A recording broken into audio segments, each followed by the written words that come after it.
Hi Aquarius, Sun, Moon and Rising, welcome to Ethernal Realms and welcome to your eclipse reading.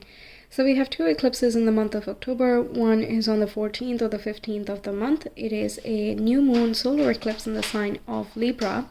And Libra falls in your ninth house of expansion, immigration, visas, foreign cultures, dynamism in spiritual contexts, and also discovering your purpose and expanding your belief systems.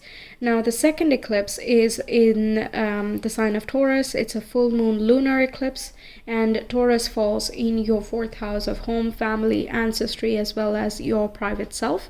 So this is happening on the 28th or the 29th of the month, by the way.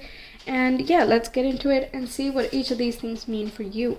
We have the temple coming through for the first eclipse, and the second is the healer. Very nice. Now, Taurus is a very healing zodiac, so there can be a healing of family karma or ancestral patterns and even certain subconscious belief systems. Now, the temple, of course, is quite religious and spiritual in itself. It can talk about looking inwards and seeing what you most revere and respect. It does not necessarily have to be a god or a figure or a power that you are thinking about, but it can be just, hoping and praying for the best of humanity or for the best of your loved ones.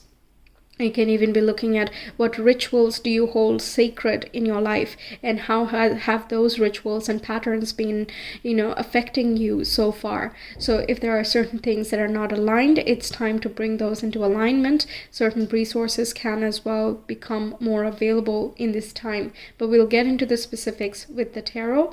But essentially all this green and the yellow looking colors over there, it's indicating that you're taking certain actions that are aligned with your heart, your compassion, as well as a sense of purpose and vitality.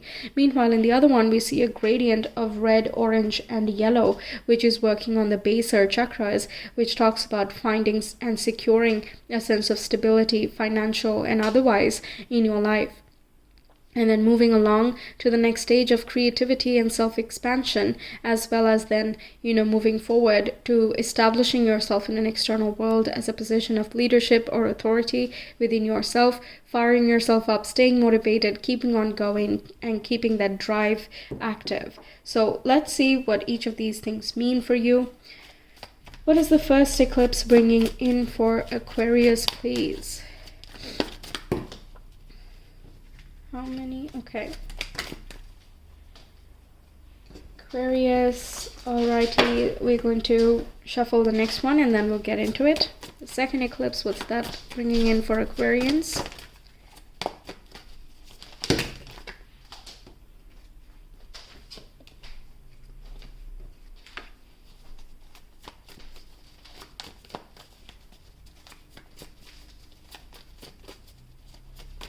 Now, the second eclipse so far, what I've noticed is that it's a little bit more spiritual and quite revelatory as well.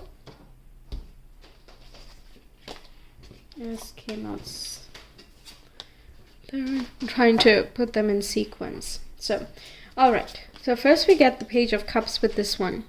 This is about an imaginative, creative, and spiritual perspective on things. Then we have the Star, which is feeling connected with the divine, with humanity itself, and the Star represents Aquarius too. So that's quite interesting. It's as though somehow you're able to feel or sense the collective and the needs of the collective as well. There is there is an organized feeling that's coming in, but I'm not sure what that is about. We have the Nine of Wands. We have the Three of Swords.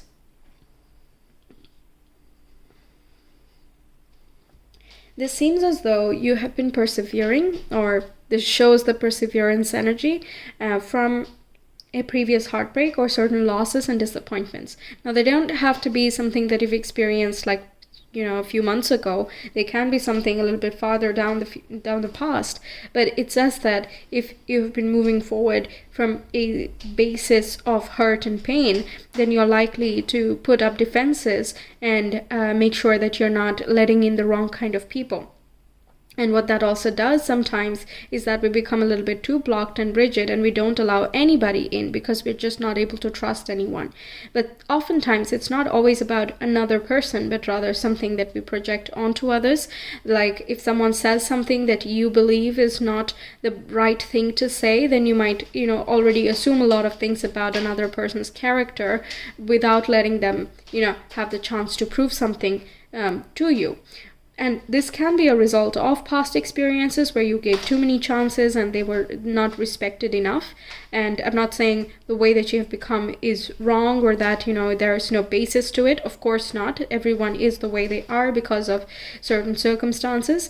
But there comes a time where we need to learn the lessons, and then we just not forgive and forget necessarily, but make peace with what has been and release certain attachments, because there's no point anymore. Right? There's no point in hurting ourselves again and again. There's no point in blocking ourselves out from certain loved ones or certain achievements that we've been trying to accomplish there.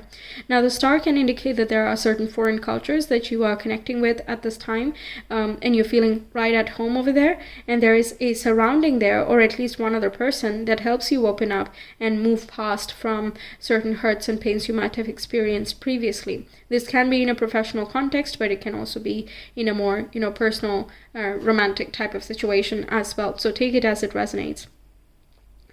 Also, I'm getting a healer. Of course, we see that over here, but the star itself is a healing card, and it says that you are being supported and protected from any further harm at this time, and that you are safe in this space in order to revisit certain difficulties and work through them, so that you don't have to keep on repeating certain patterns.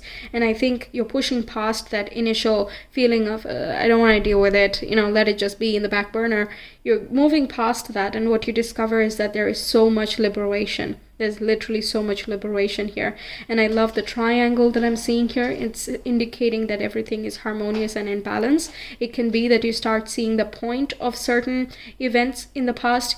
It's as though the bigger picture is making a little bit more sense to you at this time, and that fills you up with hope and faith. Okay, now releasing certain relationships as well can be a part of this, this whole astrology over here.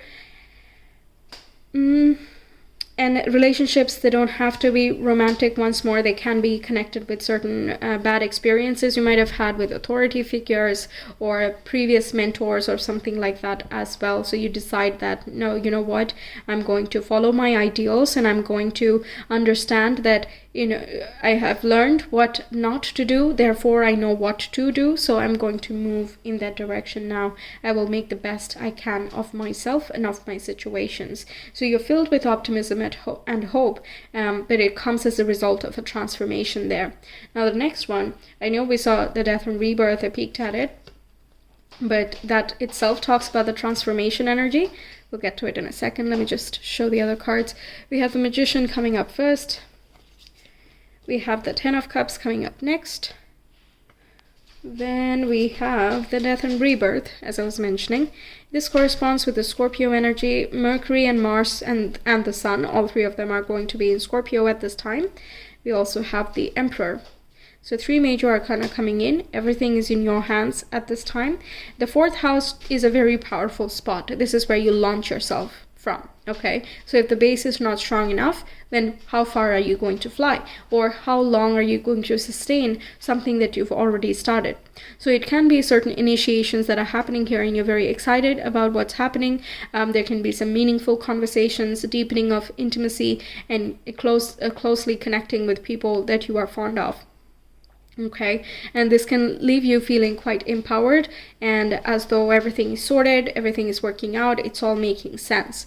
The Death and Rebirth again talks about that purging, but it also talks about having a deep realization about who you are, your soul, your purpose, your true self, what you are here to do, what brings you the greatest joy and meaning in life. Okay, and I see that you are sharing this love and happiness with others. It's not just you experiencing things yourself and just, I know Aquarians have this lone wolf energy, but over here it seems as though you are surrounded by people. You can be with them if you want to be, but you definitely are focusing a lot on your personal development as well as bringing certain manifestations into fruition.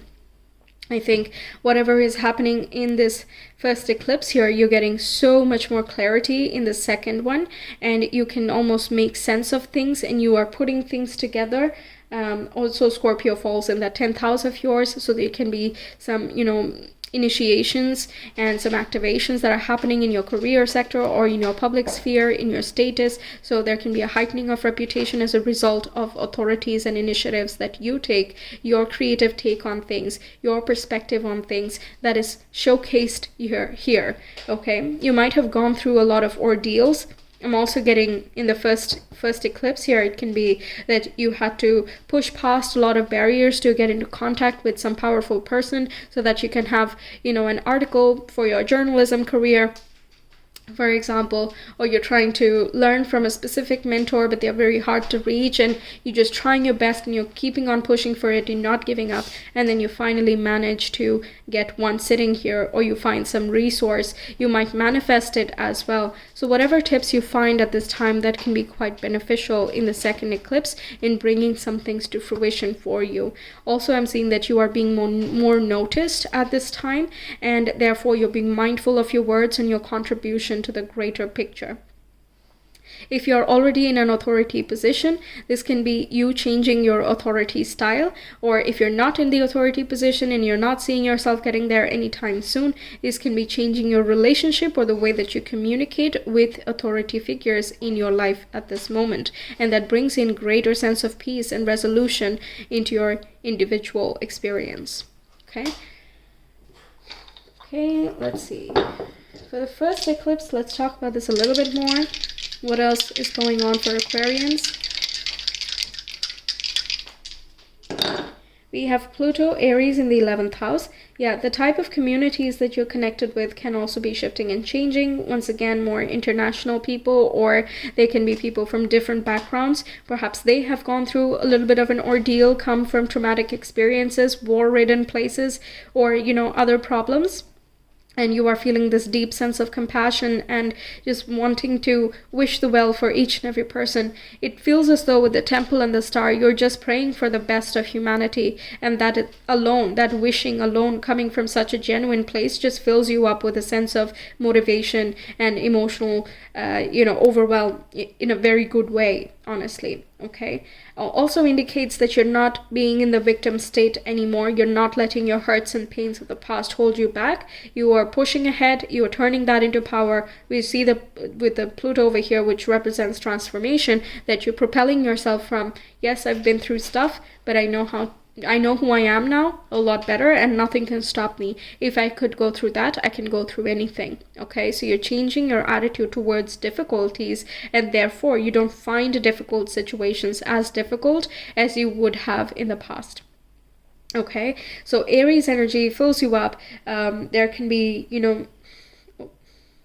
let's say, new connections you form in your neighborhood, some conversation you hear, some recommendation that you get from someone, and instead of resisting that and holding yourself back because, well, I've tried things, it has not worked, so what makes it think that this is going to be different or whatever, you're going to follow up certain sources and information that you find, and you see that it is actually fueling you up more. It gives you a little bit more information, and then you go to the next step and the next step and all of that, and your written piece, your creative, expression, then your general sense of motivation, mental clarity, all those things are improving.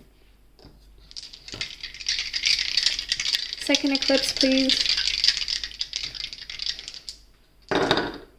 Gemini, Mercury in the 5th house. Very nice, very nice. So Mercury is representing the magician energy as well, and Mercury, like I said, Mercury, the Mars and Scorpio, the Sun, are all in Scorpio. Mercury represents magician, Mars represents the Emperor, and Scorpio is the death and rebirth. So interesting that they're just lining up here, right? So your career sector is really, really lighting up, and either you're doing something with creative writing, something with journalism, something you enjoy here with speaking, writing, expression, conveying a specific message, maybe comics as well, or I'm not really sure if all the types of words there are. I'm not so adept in that area, but you get the gist. Also can be design and creativity in all other forms. So it looks as though you're doing something you enjoy. Either you're doing something of your own. The Emperor character does talk about an entrepreneurial spirit, and you have the confidence and the motivation to go ahead and do it. You have the sense of hope as well, starting from the 14th, 15th, and even starting in the beginning of October. You're going to start feeling the wave, but it carries you through. You will start seeing more tangible manifestations 4 to 6 months after the eclipses, by the way. So everything is now going to be in one instant. One day is just bang, and then it just goes silent, right? Nothing works so statically. It's all a wave, so we're riding it. And Mercury in Gemini is very adaptable in the sense that it's so skilled. It can learn skills almost so instantly. They see things, they read through a couple of words, and they're like, yeah, okay, I can do this. I got this. I can talk about it. And they're really good with marketing, strategy, sales, and all things connected with promotion as well, social media. So if you have any interest in any of these things, that's going to work out really well for you. But it also indicates that you have strong manifestation energies. So if you're trying to heal your relationship with someone, your family members, yourself, your past, whatever the case is, you are likely to do so here.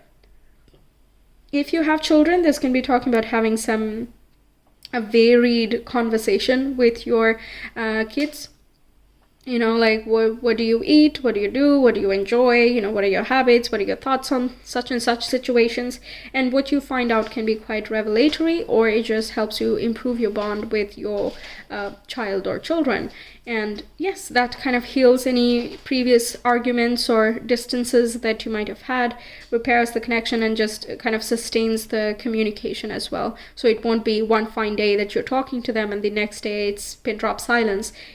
With eclipses, it's a big wave, so it's going to ripple out for a longer period of time. Okay, so it looks quite nice, and whatever comes up here is likely also going to get resolved here, if not already at this time. All right, so that's what I have for you, Aquarians. Thank you so much for being here. I hope the reading helps you out. Let me know your thoughts. I will see you some other time. Until then, take care. Bye.